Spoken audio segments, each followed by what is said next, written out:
بسم اللہ الرحمن الرحیم۔ السلام علیکم ناظرین، آج ہم آپ کے سامنے واقعہ افق پیش کرتے ہیں۔ حضرت عائشہ رضی اللہ تعالیٰ عنہا فرماتی ہیں کہ رسول اللہ صلی اللہ علیہ وسلم جب سفر کا ارادہ فرماتے تھے تو ازواج مطہرات کے مابین قرآن اندازی کرتے تھے۔ جس کا نام قرہ میں نکلتا تو رسول اکرم صلی اللہ علیہ وسلم اس کو اپنے ساتھ لے جاتے تھے۔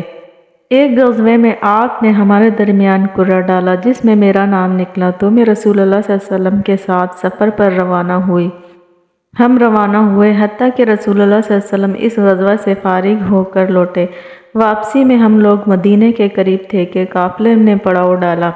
آخر شب میں رسول اللہ صلی اللہ علیہ وسلم نے روانگی کا اعلان کیا۔ اعلان کرنے کا مقصد یہ تھا کہ لوگ اپنی اپنی ضرورتوں سے فارغ ہو کر تیار ہو جائیں، قافلہ روانہ ہونے والا ہے۔ چنانچہ میں اعلان سن کر اٹھی اور قضائے حاجت کے لیے چلی گئی، یہاں تک کہ میں لشکر سے کافی دور نکل گئی۔ جب میں اپنی ضروریات سے فارغ ہوئی اور اپنی سواری کے پاس آئی تو میں نے اپنے سینے کو ہاتھ لگایا تو دیکھا کہ میرا شہر ظفار کے مونگوں سے بنا ہوا ہار نہیں ہے اور کہیں گر گیا ہے۔ میں اپنے ہار کو تلاش کرنے کے لیے واپس گئی۔ ادھر ہار کی تلاش میں مجھے دیر ہو گئی اور ادھر ان لوگوں نے جو مجھے سوار کیا کرتے تھے میرے ہودج کو اٹھایا اور میری سواری کے اونٹ پر رکھ دیا۔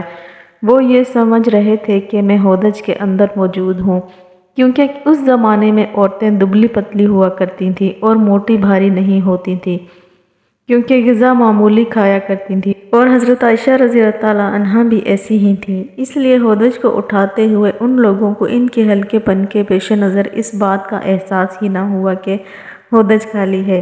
نیز اس وقت وہ کم عمر بھی تھیں۔ لوگوں نے اونٹ کو ہانکا اور روانہ ہو گئے۔ میں نے اپنا ہار لشکر سے روانگی کے بعد پا لیا۔ جب میں پڑاؤ کی جگہ پر آئی تو وہاں دائی تھا اور نہ موجب، یعنی سب لوگ جا چکے تھے اور ان میں سے کوئی بھی باقی نہ رہا تھا۔ میں نے اس خیال سے کہ اپنی پرانی جگہ پر ہی بیٹھنے کا ارادہ کر لیا کہ وہ لوگ مجھے قافلے میں نہیں پائیں گے تو تلاش کرنے کے لیے اسی جگہ پر واپس آ جائیں گے۔ فرماتی ہیں کہ میں اپنی جگہ پر ہی بیٹھی تھی کہ مجھ پر نیند کا غلبہ ہو گیا۔ رسول اللہ صلی اللہ علیہ وسلم کے ایک صحابی صفوان ابن معطل سلمہ رضی اللہ تعالیٰ عنہ لشکر کے پیچھے رہا کرتے تھے تاکہ اگر لشکر سے کوئی چیز رہ جائے تو وہ اٹھا لیں۔ وہ صبح کے وقت میری جگہ کے پاس پہنچے۔ انہوں نے ایک سوئے ہوئے انسان کی پرچھائی دیکھی۔ جب قریب آئے تو مجھے دیکھ کر پہچان گئے، کیونکہ پردے کے حکم نازل ہونے سے قبل وہ مجھے دیکھ چکے تھے۔ جو ہی انہوں نے مجھے دیکھا تو استرجا انا للہ و انا الیہ راجعون پڑھا۔ ان کے استرجا پڑھنے سے بھی میں بیدار ہوئی اور نہ استرجا کے علاوہ میں نے کوئی کلمہ ان سے سنا اور سواری سے اترے اور اپنی سواری کو بٹھایا اور اس کی اگلی ٹانگ کو دبایا تاکہ مجھے سوار ہونے میں آسانی ہو۔ میں اٹھ کر سوار ہو گئی۔ وہ سواری کو آگے سے کھینچتے ہوئے روانہ ہو گئے۔ ہم کڑکتی دوپہر ہی لشکر کے پاس پہنچ گئے۔ اس وقت لشکر نے ایک جگہ پڑاؤ ڈالا ہوا تھا۔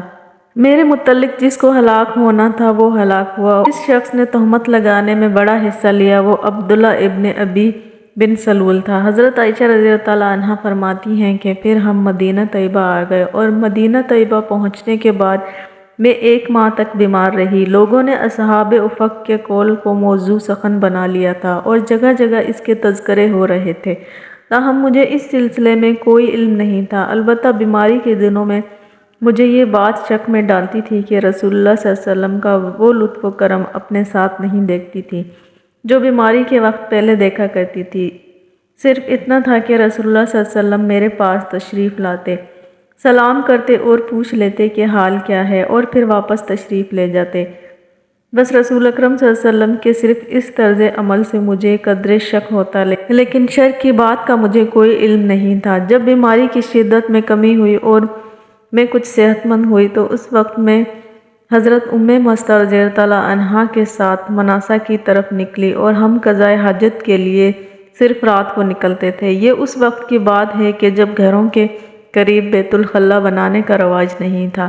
گھروں کے قریب بیت الخلا بنانے سے ہمیں تکلیف ہوتی تھی۔ چنانچہ میں اور ام مسلہ نکلی اور جب ہم دونوں قضائے حاجت سے فارغ ہو کر گھر کی طرف آ رہی تھی کہ مسلہ اپنی بڑی چادر میں الجھ کر گر پڑیں۔ بولیں، تاس مستہ ہلاک ہو۔ میں نے مستہ سے کہا تم نے بہت برا جملہ کہہ دیا ہے، کیا تم ایسے آدمی کو برا بھلا کہہ رہی ہو جو بدر میں شریک ہوا ہو؟ اس پر مستہ نے کہا اے بھولی، تو نے نہیں سنا کہ مستہ کیا کہتا پھرتا ہے؟ میں نے پوچھا وہ کیا کہتا ہے؟ تب انہوں نے تہمت لگانے والوں کی بات مجھ سے بیان کی، جس سے میرا مرض اور بڑھ گیا۔ جب میں گھر لوٹ آئی تو رسول اللہ صلی اللہ علیہ وسلم میرے پاس آئے اور سلام کرنے کے بعد فرمایا آپ کی طبیعت کیسی ہے؟ میں نے آپ صلی اللہ علیہ وسلم سے عرض کیا کہ آپ صلی اللہ علیہ وسلم مجھے اپنے والدین کے ہاں جانے کی اجازت دیں گے۔ میرا مقصد یہ تھا کہ اس معاملے کی تحقیق کروں۔ رسول اللہ صلی اللہ علیہ وسلم نے مجھے اجازت دے دی۔ میں اپنے والدین کے ہاں چلی گئی۔ میں نے گھر پہنچ کر اپنے والدین سے پوچھا اماں جی یہ لوگ کیا کہتے پھر رہے ہیں؟ انہوں نے کہا بیٹی پریشان نہ ہو، بخدا بہت ہی کم ایسا ہوتا ہے کہ کوئی خوبصورت عورت ایسے مرد کے پاس ہو جو اس سے محبت کرتا ہو اور اس عورت کی سوتنے بھی ہوں، پھر بھی اس پر عیب نہ لگتے ہوں۔ میں نے کہا سبحان اللہ، کیا واقعی لوگ اس قسم کی باتیں کر رہے ہیں؟ میں اس رات صبح تک روتی رہی اور پوری رات نہ میرے آنسو تھمے نہ مجھے نیند آئی۔ پھر میری یہی حالت رہنے لگی، آنسو تھمتا اور نہ آنکھوں میں نیند کا سرما لگتا تھا۔ باپ لطف و محبت سے سمجھاتے تھے کہ روتے روتے تمہارا کلیجہ نہ پھٹ جائے۔ ماں دلاسا دیتی رہتی۔ ایک بار تو غیرت سے ارادہ کیا کہ کنویں میں گر کر جان دے دوں۔ ام المومنین رضی اللہ تعالیٰ عنہا کے اخت و عصمت اور بے گناہی مسلم تھی، تاہم شریروں کے منہ بند کرنے کے لیے تحقیق ضروری تھی۔ اس لیے رسول اکرم صلی اللہ علیہ وسلم نے حضرت علی بن ابی طالب اور حضرت اسامہ بن زید رضی اللہ تعالیٰ عنہ کو بلایا۔ اس وقت تک وحی رکی رہی۔ اب یہ دونوں حضرات چونکہ گھر کے آدمی تھے، اس لیے آپ صلی اللہ علیہ وسلم نے ان دونوں حضرات سے مشورہ کیا۔ حضرت اسامہ بن زید رضی اللہ تعالیٰ عنہ نے تو رسول اللہ صلی اللہ علیہ وسلم کو ان کی اہلیہ کی پاک دامنی کے اپنے علم کے مطابق اور اہل بیت کے بارے میں جو کچھ علم تھا انہوں نے اسی کے موافق مشورہ دیا۔ انہوں نے عرض کیا حضرت عائشہ رضی اللہ تعالیٰ عنہا آپ کی اہلیہ ہیں اور ہم ان کے بارے میں صرف خیر ہی جانتے ہیں۔ حضرت اسامہ رضی اللہ تعالیٰ عنہ کے مشورے میں آپ صلی اللہ علیہ وسلم کی تسکین کا سامان اور حضرت عائشہ رضی اللہ تعالیٰ عنہ کی بریت کا اظہار تھا۔ البتہ حضرت علی رضی اللہ تعالیٰ عنہ نے آپ کو مشورہ دیتے ہوئے عرض کیا یا رسول اللہ، اللہ تعالیٰ نے آپ پر کچھ تنگی نہیں فرمائی، یعنی اگر افواہوں کی بنا پر عائشہ رضی اللہ تعالیٰ عنہ کی طرف سے دل میں کچھ تقدر و طبع ہو گیا ہے تو عورتیں اور بھی بہت ہیں۔ آپ کا یہ تقدر اس طرح بھی دور ہو سکتا ہے کہ آپ صلی اللہ علیہ وسلم خادمہ سے پوچھ لیجئے، وہ آپ کو صحیح صحیح اور سچ سچ بتا دے گی۔ رسول اللہ صلی اللہ علیہ وسلم نے حضرت بریرہ رضی اللہ تعالیٰ عنہ کو بلایا۔ حضرت بریرہ رضی اللہ تعالیٰ عنہ جو حضرت عائشہ رضی اللہ تعالیٰ عنہ کے پاس رہتی تھی، ان کے حالات سے اچھی طرح واقف تھیں، وہ حاضر خدمت ہوئیں۔ آپ صلی اللہ علیہ وسلم نے ان سے فرمایا کہ بریرہ، عائشہ رضی اللہ تعالیٰ عنہ کے متعلق کوئی ایسی چیز جو تو نے دیکھی ہو جس سے تجھے شک میں ڈالا ہو؟ حضرت بریرہ رضی اللہ تعالیٰ عنہ نے جواب دیا قسم ہے اس ذات کی جس نے آپ کو حق کے ساتھ بھیجا ہے، میں نے ان میں کبھی کوئی ایسی چیز نہیں دیکھی جو معیوب ہو، بس اتنی سی بات دیکھی ہے، وہ کمسن بچی ہیں، اپنے گھر کے آٹے کو کھلا چھوڑ کر سو جاتی ہیں اور بکری آ کر وہ آٹا کھا جاتی ہے، یعنی وہ اتنی سیدھی سادی ہیں، ان کی پاک دامنی اور عفت و طہارت میں مجھے کیا شک ہو سکتا ہے؟ حضور اقدس صلی اللہ علیہ وسلم نے اسی دن عبداللہ بن ابی کے خلاف مدد طلب کرتے ہوئے برسر منبر خطاب فرمایا کون ہے جو اس شخص کے مقابلے میں میری مدد کرے جس کی جانب سے مجھے میرے اہل خانہ کے متعلق تکلیف پہنچی ہے؟ خدا کی قسم میں اپنے اہل کے بارے میں صرف خیر کو جانتا ہوں، اور ان لوگوں نے ایک ایسے آدمی کا ذکر کیا ہے جس کے متعلق بھی میں صرف نیکی اور خیر کا علم رکھتا ہوں، اور وہ تو میرے گھر میں داخل ہی نہیں ہوئے مگر صرف میرے ساتھ۔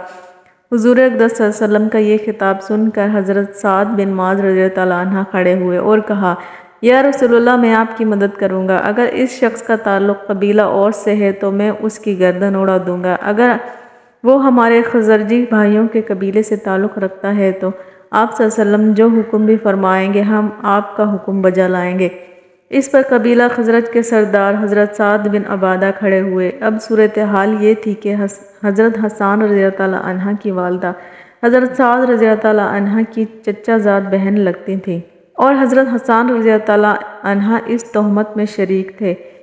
حضرت سعد بن رضی اللہ تعالیٰ عنہ نے حضرت سعد بن معاذ سے کہا، تم نے غلط کہا، باخدا تم اس کو قتل کر سکتے ہو اور نہ تم اس کے قتل پر قدرت رکھتے ہو۔ اگر وہ تہمت لگانے والا تمہارے قبیلے سے ہوتا تم اس کا قتل ہرگز نہ چاہتے۔ مطلب یہ ہے کہ چونکہ تہمت لگانے والے کا تعلق ہمارے قبیلے سے ہے اس لیے تم قتل کی بات کر رہے ہو۔ اتنے میں حضرت سعد بن معاذ رضی اللہ تعالیٰ عنہ کے چچا زاد بھائی حضرت اسید بن حضیر رضی اللہ تعالیٰ عنہ اٹھ کھڑے ہوئے اور حضرت سعد بن عبادہ رضی اللہ تعالیٰ عنہ سے کہا، غلط بات تو تم نے کہی ہے، باخدا ہم اس کو ضرور قتل کریں گے، تم منافق ہو، تب ہی تو منافقوں کی طرف سے لڑتے ہو۔ اس تز و تکرار کی وجہ سے اوس اور خزرج دونوں قبیلے بھڑک اٹھے، حتیٰ کہ انہوں نے آپس میں لڑنے کا ارادہ کیا۔ رسول اللہ صلی اللہ علیہ وسلم ممبر پر سے ہی انہیں خاموش کراتے رہے، حتیٰ کہ جب سب خاموش ہو گئے اور آپ صلی اللہ علیہ وسلم بھی خاموش ہو گئے۔ حضرت عائشہ رضی اللہ تعالیٰ عنہا فرماتی ہیں کہ میں اس روز بھی پورے دن روتی رہی، کسی طرح بھی نہ میرے آنسو تھمتے نہ ہی مجھے نیند آتی تھی۔ صبح کے وقت میرے والدین میرے پاس آئے اور میں 2 راتیں اور 1 دن مسلسل روتی رہی۔ اس عرصے میں نہ تو میرے آنسو بند ہوئے اور نہ نیند آئی، ایسا معلوم ہوتا تھا کہ روتے روتے میرا کلیجہ پھٹ جائے گا۔ میرے والدین میرے پاس بیٹھے تھے اور میں رو رہی تھی۔ اتنے میں ایک انصاری خاتون نے میرے پاس آنے کی اجازت طلب کی، میں نے انہیں اجازت دے دی، وہ بھی میرے پاس آ کر رونے لگی۔ ہم اسی حال میں تھے کہ رسول اللہ صلی اللہ علیہ وسلم ہمارے پاس تشریف لائے، سلام کر کے تشریف فرما ہوئے۔ جب سے مجھ پر تہمت لگائی گئی تھی اس وقت سے رسول اکرم صلی اللہ علیہ وسلم میرے پاس نہیں بیٹھے تھے۔ 1 مہینہ تک گزر گیا تھا، حضور اکرم صلی اللہ علیہ وسلم پر میرے سلسلے میں کوئی وحی نازل نہیں ہوئی تھی۔ آپ صلی اللہ علیہ وسلم نے تشریف فرمانے کے بعد کلمہ شہادت پڑھا اور فرمایا، اما بعد عائشہ، آپ کے بارے میں مجھے یہ بات پہنچی ہے، اگر تم بری ہو تو اللہ تعالیٰ ضرور تمہیں بری کر دیں گے، اور اگر تم سے کوئی گناہ سرزد ہو گیا ہو تو اللہ تعالیٰ سے توبہ و استغفار کرو، کیونکہ بندہ جب اپنے گناہ کا اعتراف کر کے توبہ کرتا ہے تو اللہ تعالیٰ اس کی توبہ قبول فرماتے ہیں۔ جب رسول اللہ صلی اللہ علیہ وسلم نے اپنی بات پوری کی تو میرے آنسو ایسے خشک ہو گئے کہ ایک قطرہ بھی محسوس نہیں ہو رہا تھا۔ میں نے اپنے والد سے کہا، آپ صلی اللہ علیہ وسلم کی بات کا جواب دیجئے۔ انہوں نے کہا، باخدا میں نہیں جانتا کہ رسول اللہ صلی اللہ علیہ وسلم سے کیا کہوں۔ پھر میں نے اپنی والدہ سے کہا، آپ جواب دیجئے۔ انہوں نے بھی معذرت کرتے ہوئے کہا، میری سمجھ میں نہیں آ رہا کہ میں آپ صلی اللہ علیہ وسلم سے کیا کہوں۔ اب مجبوراً مجھے خود عرض کرنا پڑا۔ اس وقت میں ایک کمسن لڑکی تھی اور قرآن شریف بھی میں نے زیادہ نہیں پڑھا تھا۔ میں نے کہا، باخدا مجھے معلوم ہو گیا ہے کہ آپ لوگوں نے یہ بات سنی، یہاں تک کہ وہ آپ کے دلوں میں بیٹھ گئی اور آپ نے اس کی ایک حد تک تصدیق بھی کر دی۔ اب اگر میں آپ سے کہوں کہ میں بری ہوں تو آپ لوگ میری تصدیق نہیں کریں گے، اور اگر میں اس تہمت کا اعتراف کر لوں تو جس سے میرا بری ہونا اللہ تعالیٰ کو خوب معلوم ہے، تو آپ لوگ کہیں گے کہ اس نے صحیح بات کہہ دی۔ واللہ اب میں اپنے اور آپ کے معاملے کو کوئی مثال بجز اس کے نہیں پاتی جو یوسف علیہ السلام کے والد حضرت یعقوب علیہ السلام نے اپنے بیٹوں کی غلط بات سن کر فرمائی تھی۔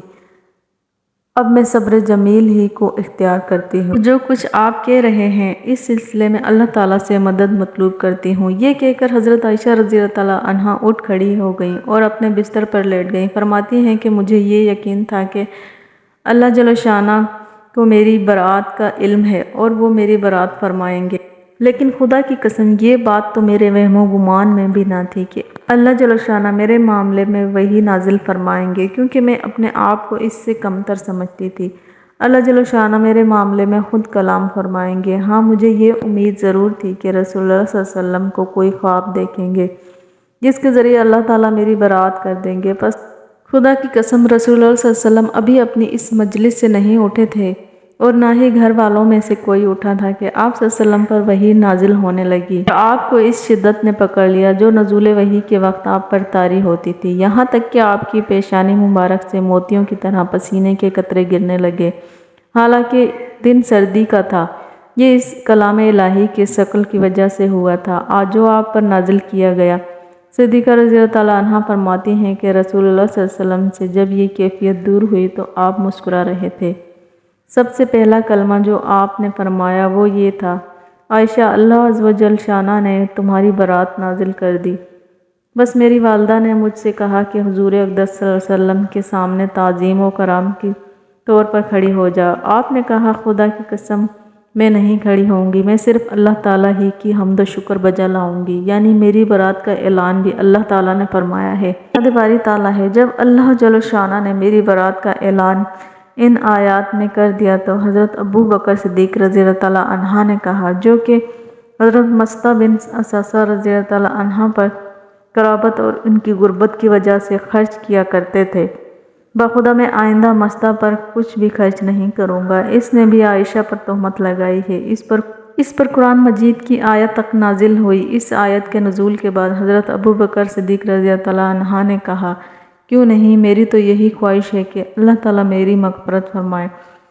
آپ رضی اللہ تعالیٰ عنہ نے حضرت مصطح کو ان کا خرچ دوبارہ دینا شروع کر دیا اور کہا، واللہ ان کا یہ نفقہ بھی کبھی نہیں بند کروں گا۔ حضرت عائشہ رضی اللہ تعالیٰ عنہ فرماتی ہیں کہ رسول اللہ صلی اللہ علیہ وسلم نے میرے معاملے میں حضرت زینب بنت حبش سے بھی دریافت کیا تھا کہ عائشہ کے متعلق تم کیا جانتی ہو؟